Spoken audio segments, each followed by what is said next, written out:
cyambere kiranga umusore muzima agomba guhora afite inyota yo kwagura imbago ze. Ntabwo igisubizo ari ugushaka umugabo n'umugore, ikintu cyambere ugomba guharanira ni ukwaguka. Murimo muranyumva abakobwa? Banza waguke mu bitekerezo, waguke mu mikorere, waguke mu kubana n'abantu, waguke mu gukunda Imana.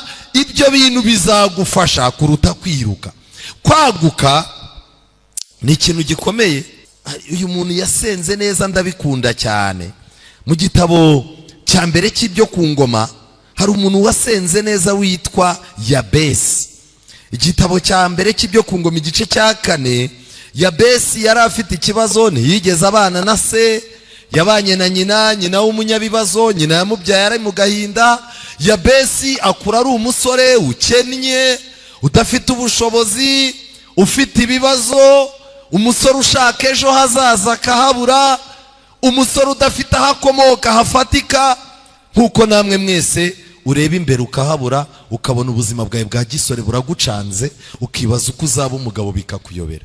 Yabesi arangije, Bibiliya iravuga ngo yarushaga bene se icyubahiro, kandi nyina yamwise Yabesi kuko yavuze ati namubyaranye agahinda. Umurongo wa 10 rero, Yabesi agiye gusaba Imana no kuyisenga. Yabesi atakambira Imana ya Isiraheli ati icyama ukampa umugisha rwose. Muvuge ngo amena. Icyama ukampa umugisha rwose, ukagura imbago yanjye, ukagura imbago yanjye, ukanyagura mu mikorere, ukanyagura mu mitekerereze no mu mibanire y'abandi bantu, ukagura imbago yanjye.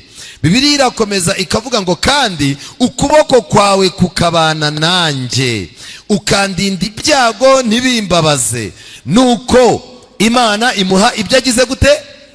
Ibyo yasabye. Kuba uri umukene, kuba nta bushobozi ufite, kuba ureba iwanyu ukabona iwanyu bababyaye muri 8, ni wowe ujya gukura ufite imyaka 20, warangiza ukabona papa na mama barashaje nabo bahora bashwana, barumuna bawe bari mu matabi n'iki, ariko ukibaza ikintu wakora ngo famiye yawe ibe nzima.